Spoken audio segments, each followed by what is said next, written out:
साथियों, अनुकूल क्लासेस में आप सभी लोगों का स्वागत है। साथियों, मैं हूं आज आपके साथ अनुज। तो दोस्तों, हम लोग पढ़ रहे थे एनसीईआरटी मैथ्स, जिसका हमने चैप्टर फर्स्ट स्टार्ट किया था, जिसका नाम है वास्तविक संख्याएं, जिसको अंग्रेजी में कहा जाता है रियल नंबर। तो दोस्तों, हमने इसकी 2 वीडियो हम लोग देख चुके हैं, यानी 2 क्लासेस हम इसकी ऑलरेडी कर चुके हैं। फर्स्ट क्लास में हमने जाना कि नंबर्स को कैसे तरीके से डिवाइड किया गया है, उनकी डेफिनेशन क्या है, विद एग्जाम्पल के थ्रू हमने जाना। सेकंड वीडियो में हमने रियल नंबर से एनसीईआरटी मैथ की बुक में से हमने 3 क्वेश्चनों को उठाया, क्वेश्चन फर्स्ट, क्वेश्चन सेकंड और क्वेश्चन थर्ड। मैंने आपको जिस मेथड, जिस अप्रोच के साथ क्वेश्चन को कराया है, मैंने आपसे कहा जैसा मैं आपको समझाऊं उसके साथ ही साथ आपको एक क्वेश्चन आपको होमवर्क में दिया जाएगा, जिसको आप लोग अच्छी तरीके से सॉल्व करेंगे, यानी उसको सॉल्व करने का प्रयास करेंगे। तो उम्मीद करता हूँ सारे मेरे दोस्तों ने, मेरे प्यारे प्यारे भाइयों ने, आप सभी लोगों ने क्वेश्चनों को सॉल्व किया होगा। तो दोस्तों, आज की सीरीज में हम लोग क्वेश्चन 4 पर चर्चा करेंगे। क्वेश्चन 4 जो आपके सामने स्क्रीन पर दे रखा है। तो दोस्तों, सबसे पहली बात, अगर आप इस चैनल पर पहली बार जुड़े हैं और आपने अभी तक इस चैनल को सब्सक्राइब नहीं किया है, तो प्लीज़ चैनल को सब्सक्राइब कर लीजिए। और दोस्तों, वीडियो को लाइक नहीं किया है तो वीडियो को लाइक कर दीजिए, चैनल को शेयर कर दीजिए। टेलीग्राम चैनल का लिंक आपके डिस्क्रिप्शन बॉक्स में दे रखा है, वहाँ से आप मुझसे टेलीग्राम से कनेक्ट कर सकते हैं। अगर आपको क्वेश्चन से, वीडियो से रिलेटेड या टॉपिक से रिलेटेड कोई भी डाउट आता है, तो हमारी स्क्रीन पर यानी नीचे नंबर चल रहा है, जिस पर आप हमें मैसेज कर सकते हैं, कमेंट कर सकते हैं। हमारी टीम आपको जल्दी ही आपका डाउट क्लियर ही करेगी। आप बिल्कुल चिंता मत करिए, बस बने रहिए मेरे साथ। चलिए स्टार्ट करते हैं अपने सेशन के लिए, आगे क्वेश्चन के। तो दोस्तों, चलिए हमारा जो फोर्थ क्वेश्चन है, फोर्थ क्वेश्चन दे रखा है, गिव दैट एचसीएफ मतलब highest common factor equal to 9 यानी 9। गिव दैट एचसीएफ 306, 657 बराबर 9। तो कह रहे हैं फाइंड एलसीएम 306 और 657, यानी क्वेश्चन को ये हमने पढ़ा है इंग्लिश में। हिंदी में क्वेश्चन कह रहा है कि एचसीएफ 306 और 657 बराबर 9 दिया है, तो आपको एलसीएम ज्ञात करना है। ठीक है, आपको मैंने बताया था, एक फॉर्मूला बताया था कि product of 2 number, product of 2 number, product of 2 number बराबर होता है आपका एलसीएम इनटू आपका एचसीएफ। यानी अगर इसको हिंदी में कहा जाए कि 2 संख्याओं का गुणनफल बराबर होता है आपका एलसीएम मल्टीप्लाई एचसीएफ। ये मैंने आपको मैंने आपको एक फॉर्मूला बताया था। इस फॉर्मूले को सभी लोगों ने पिछली क्लास में सभी ने देखा है, सभी ने इसका यूज किया है। ठीक है, अब दोस्तों, हमें क्या पता है कि हमें क्वेश्चन में निकालना है आपका एलसीएम। अगर हमें एलसीएम निकालना है तो एलसीएम निकालेंगे, तो एलसीएम को जैसे ही बराबर में लेंगे तो आपका ऊपर आ जाएगा प्रोडक्ट ऑफ 2 नंबर अपॉन आपका एचसीएफ। अब आपको क्वेश्चन में खुद कह रहा है कि 2 संख्याओं का जो एचसीएफ है वह आपका 306, 657 दे रखा है। तो एलसीएम बराबर 306 मल्टीप्लाई 657 डिवाइडेड बाई 9। अब हमें क्या करना है, इसको हमें 9 से मल्टीप्लाई डिवाइड करना है। ठीक है, चलिए 9 से काटते हैं। 9 एकम 9, 9 3 27, बचा 3 और हो गया 6, तो 9 चौक होता है 36। यानी एलसीएम बराबर आपका आएगा 34 गुणा 657। अब आपको क्या करना है, 657 की मल्टीप्लाई करना है 34 से। 4 सत्ते होता है 28, 28 का 8 हासिल लगा 2, 4 पंजे होता है 20 और 2 22, 22 का 2 हासिल गया 2। अब 4 छंग होता है 24 और 2 आपका 26। उसी प्रकार आपका 3 की 7 से करेंगे, 3 सत्ते 21, 21 का 1 हासिल लगा 2, 3 पंजे 15 और 2 17 के 7 हासिल लगा 1। अब 3 6 के 18 और 1 आपका 19। तो आपको ऐड कर लेना 8, 2 और 1 3, 7 6 13 के 3 हासिल लगा 1, 9 2 11 और 1 12 के 2 हासिल लगाए 1 और 1 2। तो आपका आंसर यहाँ से निकल कर आया 22,338। 22,338। तो क्वेश्चन में हमसे यही पूछा था कि आपको एलसीएम यहाँ से ज्ञात करना है। तो एलसीएम ज्ञात करने के लिए हमने इस फॉर्मूला का यूज किया कि product of two number equal to LCM multiply HCM. अब हमने इस तरीके से स्टेप बाय स्टेप पूरा क्वेश्चन को समझ लिया कि आखिरकार क्वेश्चन में एलसीएम कैसे निकालना है। तो उम्मीद करता हूँ सारे लोग मेरे भाई इसको समझ चुके होंगे। ठीक है, अब यहाँ तक आप स्क्रीनशॉट ले सकते हैं, तब तक एक बार वीडियो आपके लिए मैं देख लेता हूँ क्लियर चल रहा है नहीं चल रहा।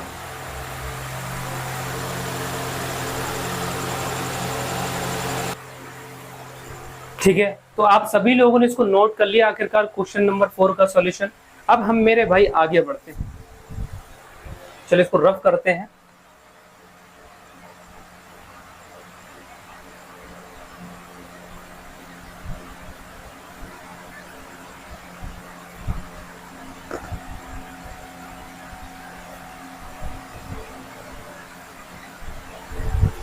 अब क्वेश्चन नंबर 5 की बात करते हैं। क्वेश्चन नंबर 5 क्या है?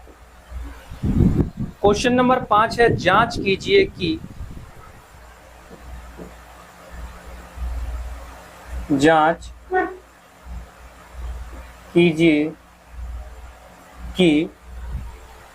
क्या किसी प्राकृतिक संख्या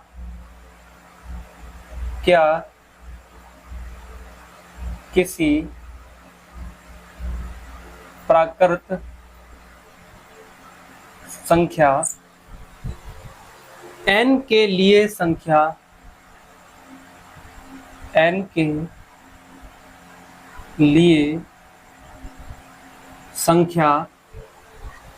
6 की पावर n अंक पर 0 पर समाप्त हो सकती, अंक 0 पर समाप्त हो सकती है।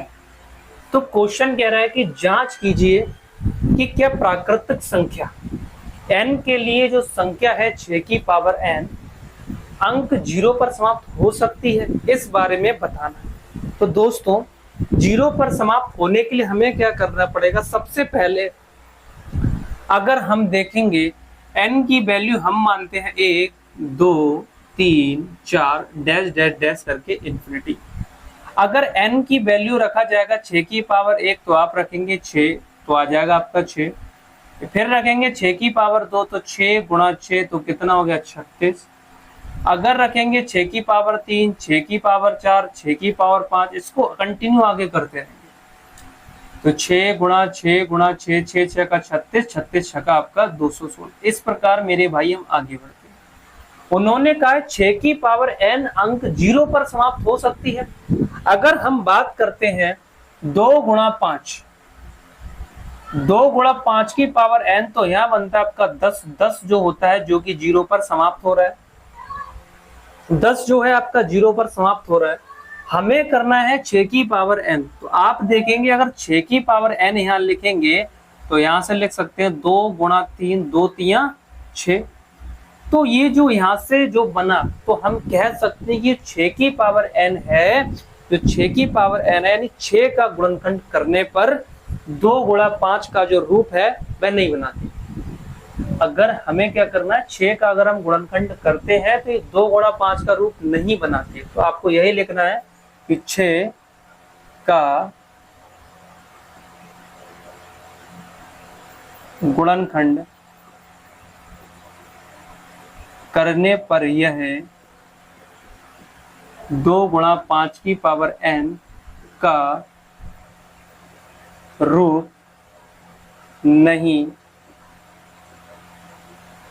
बनाती है, जहां n प्राकृत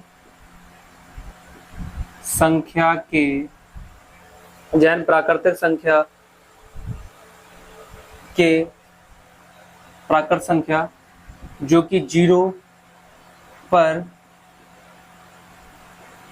समाप्त नहीं होगी।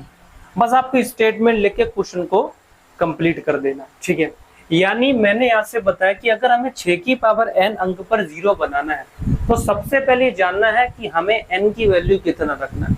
यहाँ पर क्वेश्चन में कहा गया है किसी प्राकृत संख्या, तो n को हमने माना 1 2 3 4 इंफिनिटी तक ले सकते हैं। हमने 6 की पावर 1 रखा तो 6 हो गया, 6 की पावर 2 रखते हैं तो 36 हो गया, 6 की पावर 3 रखते हैं तो 216 हो गया। तो 0 बन रहा है? नहीं बन रहा। तो हमने देखा कि 2 गुणा 5 की मल्टीप्लाई करते हैं अगर पावर n लगाते हैं तो बनता है 10। अब 10 बनेगा तो लास्ट में क्या बनेगा मेरे भाई? 0। अब हमें 6 का फैक्टर करना है। 6 का हमने फैक्टर किया 2 गुणा 6 2 गुणा 3 यानी 2 3 6। तो हमने देखा लास्ट में 0 नहीं बन रहा, इसलिए हमने लिख दिया 6 का गुणनखंड करने पर ये 2 गुणा 5 का रूप नहीं बनाती है, जहां n प्राकृतिक संख्या है जो कि 0 पर समाप्त नहीं होगी। तो ये आपके इस क्वेश्चन का आंसर हो। इस तरीके से आपको क्वेश्चन को सॉल्व करना है। चलिए बात करते हैं क्वेश्चन नंबर 6 की। तो यहाँ आप लोग सभी लोग डालिए क्वेश्चन नंबर 6, ठीक है? तब तक यहाँ नोट कीजिए।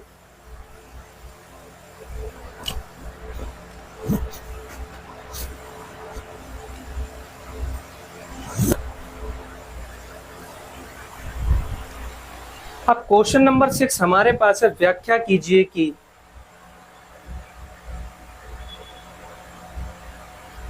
व्याख्या कीजिए कि 7 गुणा 11 गुणा 13, 7 गुणा 11 गुणा 13 प्लस का 13 और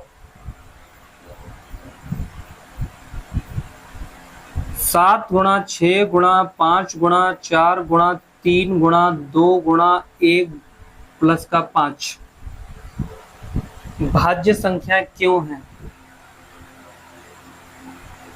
भाज्य संख्याएं क्यों है? मैंने आपको बताया था भाज्य संख्याओं के बारे में, मैंने आपको जानकारी दी थी कि भाज्य संख्या उन संख्याओं को कहते हैं जिनके 2 या 2 से अधिक गुणनखंड होते हैं, जैसे 4 6 8, ये आपकी कौन है?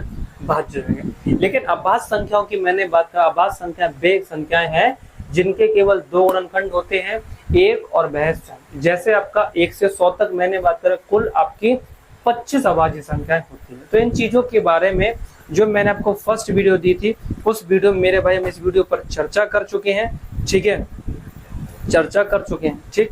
तो अब इस क्वेश्चन में हमें 2 नंबर दे रखे हैं।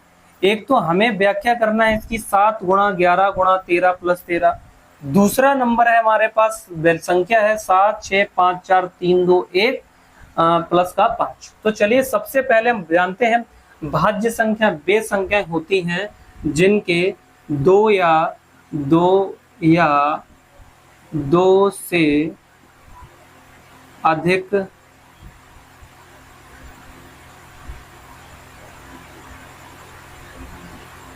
गुणनखंड होते हैं। तो भाज्य संख्याओं को ये ध्यान रखना है कि भाज्य संख्या वे संख्या होती हैं जिनके 2 या 2 से अधिक गुणनखंड होते हैं। चलिए आगे बढ़ते हैं, क्वेश्चन को एक एक करके सॉल्व करते हैं। पहला आपका 7 गुणा 11 गुणा 13 प्लस का 13। हमें यहां से पता चला, इसको हमने 2 पार्ट में तोड़ लिया, 7 गुणा 11 गुणा 13 और दूसरा हमने तोड़ लिया आपका 13। हमने देखा दोनों में 13 नंबर कॉमन है, तो 13 कॉमन है तो 13 को बाहर निकला, अंदर हुआ 7 गुणा 11 गुणा 7 गुणा 11 और बचा आपका प्लस का 1।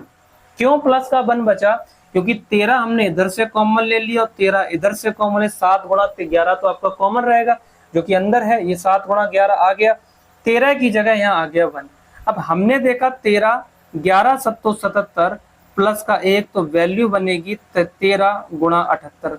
अगर 13 गुणा 78 की बात करते हैं तो आप लिखेंगे संख्या के 2 या 2 से अधिक गुणनखंड संभव हैं, संख्या के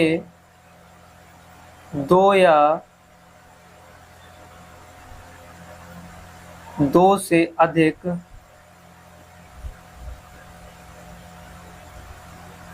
गुणनखंड संभव है, अतः ये भाज्य संख्या है। अतः यह भाज्य संख्या है। ठीक है, अतः ये कौन सी संख्या है? भाज्य संख्या है।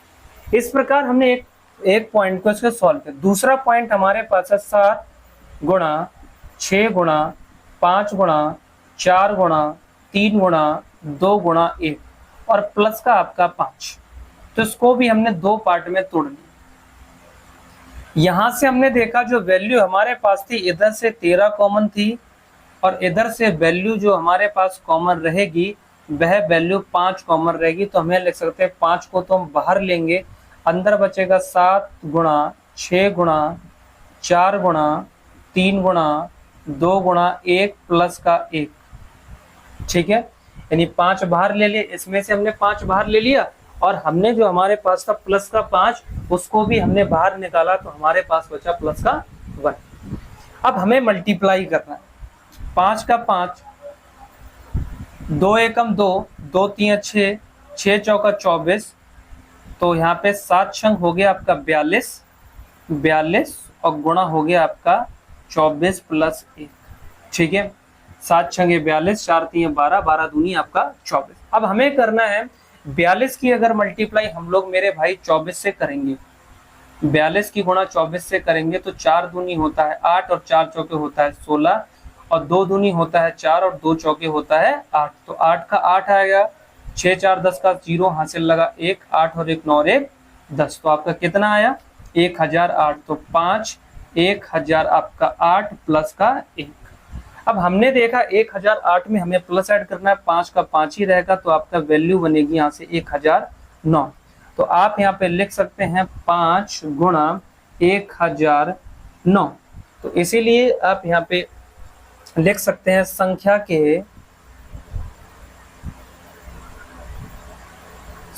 के 2 या 2 से अधिक, 2 या 2 से अधिक गुणनखंड संभव हैं, अतः यह भाज्य संख्या होगी।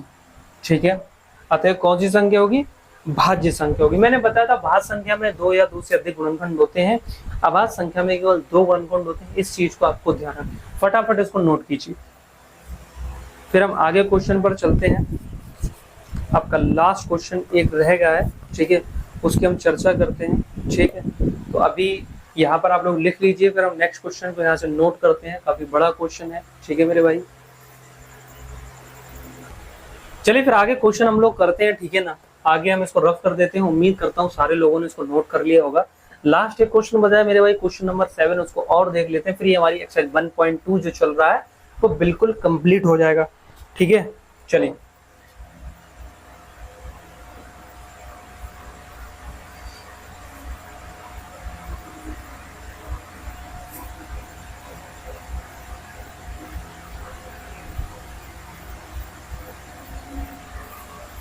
देखिए, मैं आपके लिए एक मोटिवेशन बता देता हूँ। आप लोगों को आनंद अंबानी से कुछ सीखना चाहिए। उसे ये सीखना चाहिए, आप चाहे मोटे हो चाहे पतले हो, मायने नहीं रखता।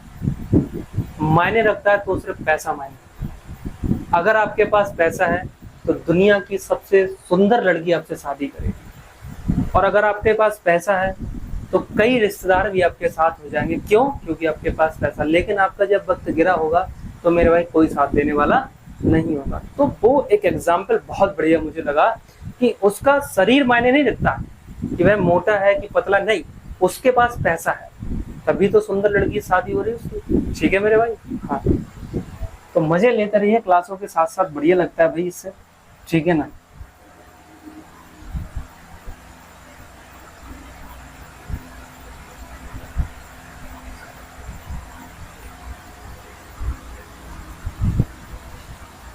क्लास खत्म होने के बाद एक आपको मोटिवेशन लाइन और सुनाऊंगा ताकि आप लोगों को अच्छा लगे। चलिए पहले क्वेश्चन को कंप्लीट करते हैं, फिर हम देखते हैं। ठीक है, क्वेश्चन मैं यहाँ पे नोट कर दे रहा हूँ, क्वेश्चन नंबर 7 आपका। ठीक है, आप लोग मेरे साथ ही साथ नोट करिए। किसी खेल के मैदान के चारों ओर, किसी खेल के मैदान के चारों ओर एक वृत्ताकार पथ है। एक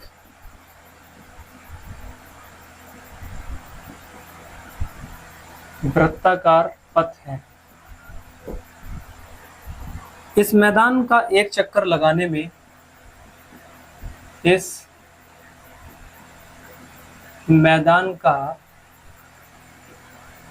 एक चक्कर लगाने में सोनिया को 18 मिनट लगते हैं।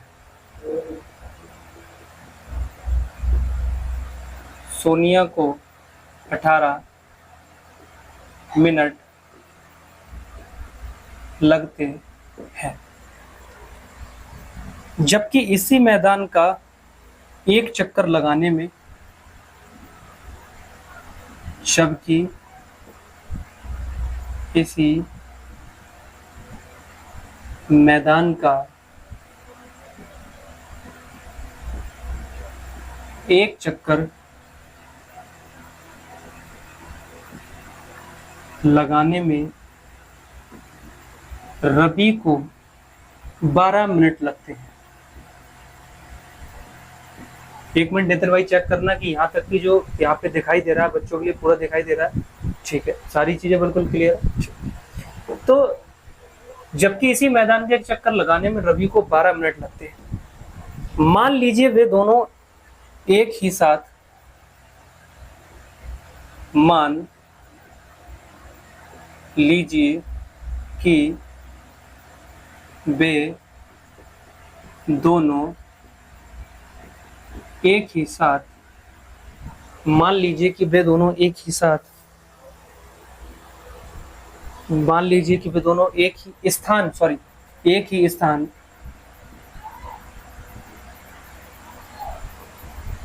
और एक ही समय पर चलना प्रारंभ करके, और एक ही समय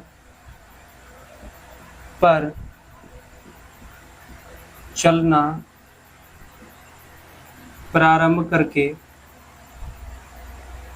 एक ही दिशा में चलते हैं, एक ही दिशा में चलते हैं, एक ही दिशा में चलते हैं। कितने समय बाद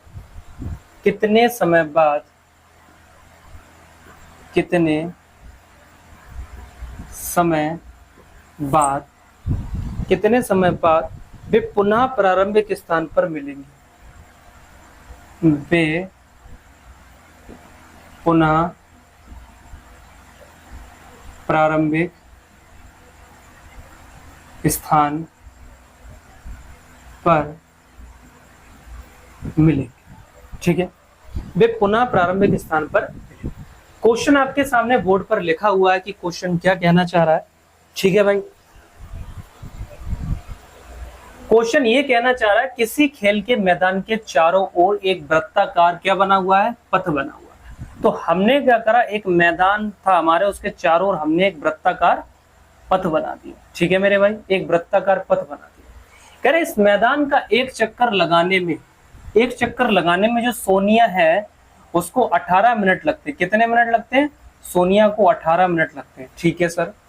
जबकि इसी मैदान का एक चक्कर लगाने में जो रवि भाई है उसको 12 मिनट का समय लगता है। कितने मिनट का समय लगता है? 12 मिनट का समय लगता है। मान लीजिए कि वे दोनों एक ही स्थान और एक ही समय पर चलना प्रारंभ करें, एक ही स्थान से चलें